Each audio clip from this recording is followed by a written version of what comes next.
Hi hello నమస్తే. Welcome to our channel. నేను మీ సిరి. ఈరోజు మనం చెప్పుకోబోయే కథ ఇష్టమైన సకుడ పార్ట్ 84. ఇక కథలోకి వెళ్ళే ముందు లైక్ చేయడం మర్చిపోకండి. గగన్ వెళ్ళేసరికి అమృతని మెల్లిగా లేపి కూర్చోబెట్టి పడిపోకుండా ఆసరాగా పక్కనే కూర్చుని పట్టుకున్నాడు కమల్. ఎదురుగా డాక్టర్ కూడా ఉన్నాడు. అమృత పెదవులు కదులుతున్నాయి. గగన్ బ్రుకుటి ముడిపడింది. అమృత కమల్ని చూస్తూ ఏదో ఆలోచించుకుంటున్నట్టుగా ఆమె టక్కున మాట్లాడడం ఆపేసింది. అమ్మో, ఆగిపోయావేం, మాట్లాడడానికి ట్రై చేయి. ఆమె తలని దగ్గరికి తీసుకుని ఎంతో కంగారుగా అడుగుతున్నాడు కమల్. 2 నెలల పాటు ఆమెను కంటికి రెప్పలా కాపాడుకున్నాడు.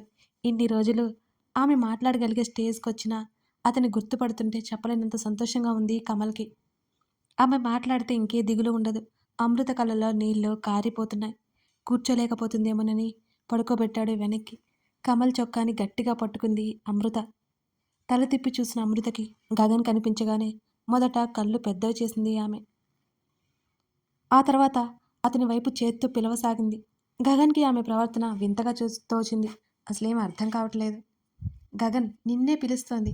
కమల్ మాటకి అతను 2 అడుగులు ముందుకు వేసి కమల్ పక్కనే నిలబడ్డాడు. స్పీక్ ఔట్ అమృత. అతను అమృత ముఖంలోకి చూస్తూ అడిగాడు గగన్. దహ అని ఆమె నోట్లో నుంచి మెల్లిగా మాట వచ్చింది.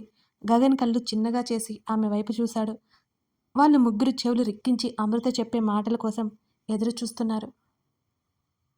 అమృత బాగా స్ట్రెస్ తీసుకుంటుందని గమనించిన డాక్టర్ ఇంజెక్షన్ ఇచ్చాడు ఆమెకి.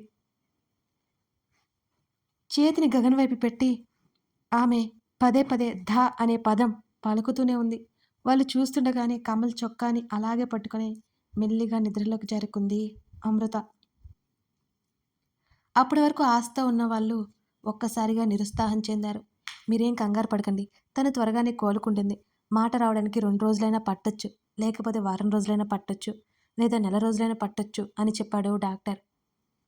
గగన్ అతన్ని పంపిస్తూ అమృత కండిషన్ తెలుసుకున్నాడు. గగన్ లోపలికొచ్చేసరికి అమృతనే చూస్తూ ఆమె చేతిని తన 2 చేతులతో బంధించి కనిపించాడు కమల్. వాళ్ళిద్దరికీ ఎలా పరిచయం అతనికి కూడా తెలియదు. అతను తెలుసుకోవాలని కూడా అనుకోలేదు. కమల్ భుజం మీద గగన్ చేయి వేశాడు. She will be fine. Gagan మాటలతో నవ్వు రాకపోయిన ముఖం మీద చిరునవ్వు పులుముకున్నాడు కమల్. ఇప్పటికీ లేట్ అవుతుంటే కమల్కి చెప్పి ఇంటికి బయలుదేరాడు. తండ్రి హెల్ప్తో, వర్కర్స్ హెల్ప్తో నెమ్మదిగా లేచి వేద ఉన్న గదిలోకి నడిచాడు హర్ష. ఆమె కండిషన్ చాలా క్రిటికల్గా ఉంది అని చలనం లేకుండా పరికరాల మధ్య పడుకుని ఉన్న వేదన చూస్తుంటే అర్థమవుతోంది హర్షకి. అతని కళ్ళల్లో నీళ్లు చప్పున పొంగాయి. వేద బెడ్ పక్కన రిక్లైనర్ సెట్ చేసి అందులో కూర్చోబెట్టాడు హర్షని. వాళ్ళిద్దరూ బయటికి వెళ్ళిపోయారు అక్కడి నుంచి. హర్ష కుడి చెయ్యి కట్టుకట్టుకుంది. అతని ఒక కాలు కూడా విరిగింది. అతను ఎడమ చేతితో నెమ్మదిగా వేదని తాకాడు. ఆమె చెప్పిన మాటలన్నీ అతనికి గుర్తుకొస్తున్నాయి. నువ్వు చెప్తుంటే నేను లైట్ తీసుకున్నాను. నీ ముందు జాగ్రత్త మీద నేను కోప్పడ్డాను. క్షమిస్తావు కదూ నన్ను? నువ్వు కళ్ళు తెరిచి నాతో మాట్లాడితేనే నా సారీ నువ్వు యాక్సెప్ట్ చేసినట్టు. వెంటనే తల కిందకు వంచేసుకున్నాడు హర్ష. అతను దుఃఖాన్ని అదుపు చేసుకుంటున్నాడు. వేద తల్లిదండ్రులిద్దరూ తలుపు దగ్గరికి వచ్చి హర్ష అక్కడ ఉండడంతో అక్కడి నుంచి గదిలోకి వెళ్ళిపోయారు. కూతురు వచ్చిందన్న సంతోషం కంటే కూతురు ఇలాంటి పరిస్థితిలో ఉందనే బాధ ఎక్కువగా ఉంది వాళ్ళిద్దరికీ. నవ్వుతూ కలకల్లాడే తన కూతురు అలా నిశ్చలంగా ఉండడం ఏంటి? ఆదిత్య మేల్కొన్నాడు. అతని శరీరాన్ని ఎన్నో గాయాలయ్యాయి. మాట్లాడగలుగుతున్నాడు తప్ప బెడ్ దిగలేకపోతున్నాడు. వెంటనే వర్షతో మాట్లాడాలి. తన చావు న్యూస్ విని వర్ష ఎలా ఉందో ఏంటో కంగారుగా ఉంది ఆదిత్యలో. కాల్ మాట్లాడే స్థితిలో కూడా లేడు ఆదిత్య. గగన్ ఇంటికొచ్చేసరికి 9 గంటలైపోయింది. కొడుకు కోసమే హాల్లోనే ఎదురు చూస్తోంది మాలవిక. కొడుకు లోపలికి రాగానే చేతిలో ఉన్న మ్యాగజైన్ పక్కన పెట్టి లేచి ఎదురు వెళ్ళింది. ఇంత లేట్ అయింది ఏంటి గగన్ అని అంటున్న తల్లి పిలుపుకి ఫ్రెండ్ దగ్గరికి వెళ్ళాను మామ్ అని అన్నాడు గగన్. హర్ష వేద వాళ్ళకి ఎలా ఉంది? నేను మీ డాడీ వెళ్ళొచ్చా, వెళ్ళి చూడొచ్చా అని ఆతృతగా అడిగింది మాలవిక. రేపు డాడీతో పాటు వెళ్ళండి మామ్ అని అన్నాడు. కొడుకు టైట్గా కనబడుతుంటే కొడుకు చెంప మీద చేయి వేసి ధరణి కూడా భోజనం చేయలేదు, ఫ్రెష్ అయ్యాక ఇద్దరూ చేయండి అన్నది. అతను తల్లాడించి వెళ్ళిపోతుంటే రేపు మీ ఫస్ట్ నైట్ ముహూర్తం బాగుందట. అక్కడికి వచ్చిన పార్వతమ్మ చెప్పింది అతనితో. అతని కళ్ళు చిన్నవి చేసి అలా చూశాడు వాళ్ళ వైపు. తల కొట్టుకుంది మాలవిక. గ్రాని అని తెగ ఇరిటేట్ ఫీల్ అవుతూ పిలిచాడు. ఇంకెన్ని రోజులు ఊర్లు పట్టుకొని తిరుగుతావు? పనులన్నాక అందరికీ ఉంటాయి. నీకు పెళ్ళై పెళ్ళాం ఉంది ఆమె చెప్తుండగానే. నువ్వింకా పడుకోలేదా అమ్మా అంది మాలవిక. నువ్వు మధ్యలో రాకు అని కూతురు వైపు చూస్తూ చెప్పింది సీరియస్గా. నిట్టూర్చి మౌనంగా ఉండిపోయింది మాలవిక. ఇరిటేట్ చేయొద్దు గ్రాని. ముహూర్తం చూసి భోజనాలు పెట్టు అని విసుక్కున్నాడు అతను. ఆ మా రోజుల్లో అంతే. ముహూర్తం చేసుకునే ఆ రోజు భోజనం పెట్టేస్తారు అన్నది పార్వతమ్మ. మాలవిక వస్తున్న నవ్వుని ఆపుకుంది. అతనన్నదానికి అర్థం వేరు. నీ ముహూర్తాలు నీ దగ్గరే, నీ రోజులు నీ దగ్గరే జాగ్రత్తగా పెట్టుకో. నన్ను మాత్రం ఇరిటేట్ చేయకు. అదేం ఫంక్షన్ కాదు ఓకే చిరాగ్గా చెప్పి మెట్లెక్కి వెళ్ళిపోయాడు అతను. బుగ్గలు నొక్కుంటూ ఆశ్చర్యంగా చూసింది పార్వతమ్మ మనవడి వైపు. ఈ మధ్య నీ కొడుకు ఇలా తయారయ్యాడంటే అని ఆమె వెళ్తున్న మనవడిని చూస్తూ కూతుర్ని అడిగింది. సమాధానం విన్నావు కదా! వాళ్ళేం చిన్నపిల్ల కాదు. వాళ్ళకి అన్నీ తెలుసు. ఇలా అడిగితే ఇబ్బందిగా ఉంటుంది. లేట్ అవుతుంది. నువ్వెళ్ళి పడుకో అని చెప్పేసి మాలవిక కూడా గదిలోకి వెళ్ళిపోయింది. మొట్టమొదటిసారిగా పార్వతమ్మకి ధరణి మీద జాలి కలిగింది. సాయంత్రం తల్లిదండ్రులను పట్టుకుని ఏడుస్తుంటే అయ్యో పాపం అనిపించింది. ఆవిడ అప్పగింతలు గుర్తుకొచ్చాయి. ఎవరికైనా అంతే కదా అనిపించింది పార్వతమ్మకు కూడా. ఇప్పుడేమో మనవడు ఎడ్డం అంటే తెడ్డం అంటాడు. ఆ పిల్ల ఎలా వేగుతుందో ఏంటో అనిపించింది పార్వతమ్మకి. అంతలోనే తన మనవణ్ణి వల్లో వేసుకున్న పిల్లకి ఇవన్నీ మామూలేలే అనుకుని ఆవిడ వెళ్ళిపోయింది మనసు మార్చుకుని. ఇప్పుడు కూడా ఆమె మాట వినట్లేదని కోపంగా ఉంది పార్వతమ్మకి. గగన్ గదిలోకి వెళ్ళేసరికి ధరణి ఒకవైపుకు తిరిగి ముడుచుకుని పడుకుని కనిపించింది. తినలేదన్న విషయం తల్లి చెప్పడం అతనికి గుర్తుకొచ్చింది. చిరాగ్గా అనిపిస్తుంటే ఫ్రెష్ అవ్వడానికి వెళ్ళిపోయాడు. అతను బయటకొచ్చేసరికి అతడి అడికిడికి కూడా పట్టించుకున్నంత గాఢ నిద్రలో ఉంది. కబోర్డ్ ఓపెన్ చేయగానే ధరణి బట్టలు కూడా అక్కడే సర్ది ఉన్నాయి. ఆమె వైపుకు వచ్చి చూశాడు. ముద్దుగా నిద్రపోతుంటే అసలు లేపబుద్ధి కాలేదు. ఆమె పొట్ట మీద చేయి వేయగానే ఆమె పొట్ట లోపలికి పోయింది. ధరణి గెటప్ ఆమె చెంప తడుముతూ పిలిచాడు. ధరణి నెమ్మదిగా కళ్ళెత్తి చూసింది అతని వైపు. తల్లిదండ్రులు వెళ్ళిపోయేటప్పుడు ఎక్కువగా ఏడ్చిందేమో. తలంతా భారంగా అదో రకంగా ఉంది ధరణికి. ఆమె కళ్ళకి గగన్ రూపం కనబడుతుంటే పూర్తిగా కళ్ళు తెరిచి అతని వైపు చూసింది. డిన్నర్ చేద్దాం పదా అన్నాడు. నిద్రొస్తుంది. హెడేక్గా ఉంది. పడుకుంటాను అని కళ్ళు మూసుకుంటున్న ఆమె భుజాలు పట్టుకుని లేపి పైన కూర్చోబెట్టాడు. అతని వైపు ఏడుపు మొహం వేసి చూసింది. అంత నిద్ర వస్తోంది మరి ఆమెకి. ఎత్తుకు వెళ్ళాలా వస్తావా? ఆ మాటకి ఉక్రోషంగా చూస్తూ బెడ్ దిగింది ధరణి. 1 మినిట్ అంటూ మంచం కిందకి పోయిన స్లిప్పర్స్ బయటికి లాగాడు గగన్.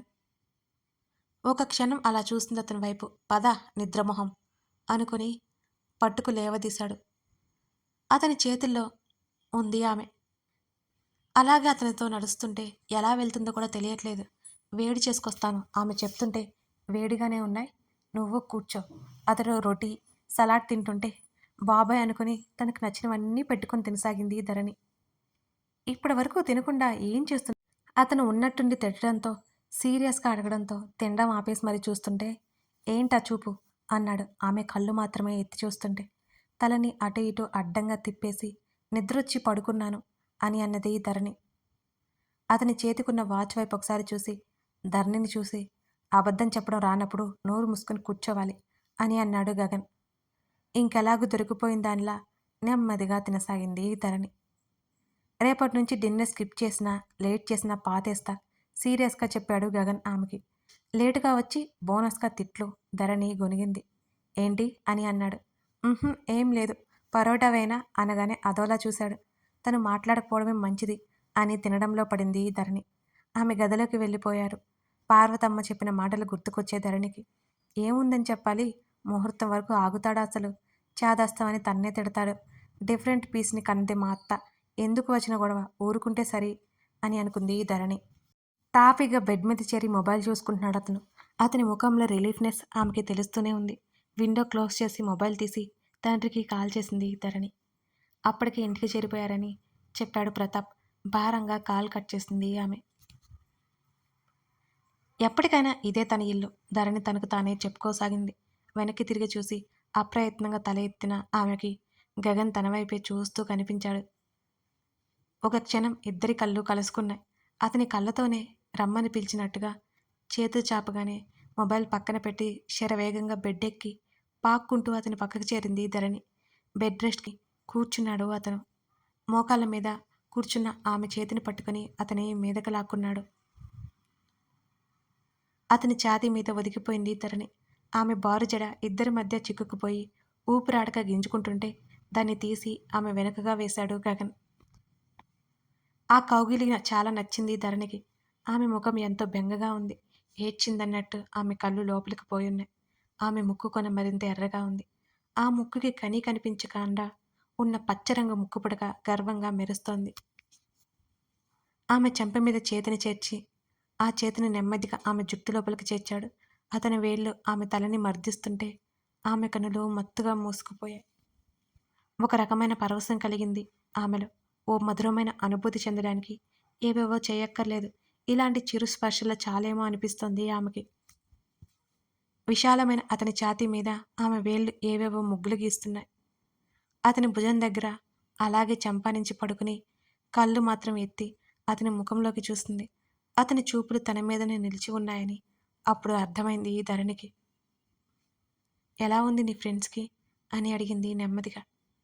బావున్నారు అన్నాడు అతను. ఇంకేం దిగులు లేదు కదా? ఆమె కళ్ళలో ఏదో కంగారు. ఊహూ లేదు, వాళ్ళు క్షేమంగానే ఉన్నారు. ఇక సెట్ అవడం వాళ్ళ చేతుల్లోనే ఉంది అని అన్నాడు గగన్. అమృత విషయంలో అతను చెప్పిన మాటలు గుర్తుకొచ్చాయి ధరణికి. ఎవరి జీవితాల్లో అయినా మనం కొంత పాత్రే పోషించాలేమో. కష్టాల్లో నష్టాల్లో వాళ్ళవే. మనం చేయగలిగింది చేసి పక్కకు తప్పుకోవడమే. ఇప్పుడు కూడా అతను అదే చేసి వచ్చాడేమో. చిన్నగా నవ్వుకుంది ధరణి. అసలు యాక్సిడెంట్ ఎలా అయింది? ఆమెలో దాచుకున్న ప్రశ్నలు ఒక్కొక్కటిగా బయట పెట్టసాగింది అతనికి. నేనేమైనా అక్కడున్నానా అనగా ఆ మాటకి అదోలా చూసింది ధరణి.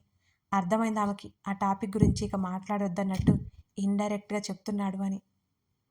ఆమె గడ్డం పట్టి తలపైకెత్తి ఏం చెప్పాలనుకుంటున్నావు అని అన్నాడు గగన్.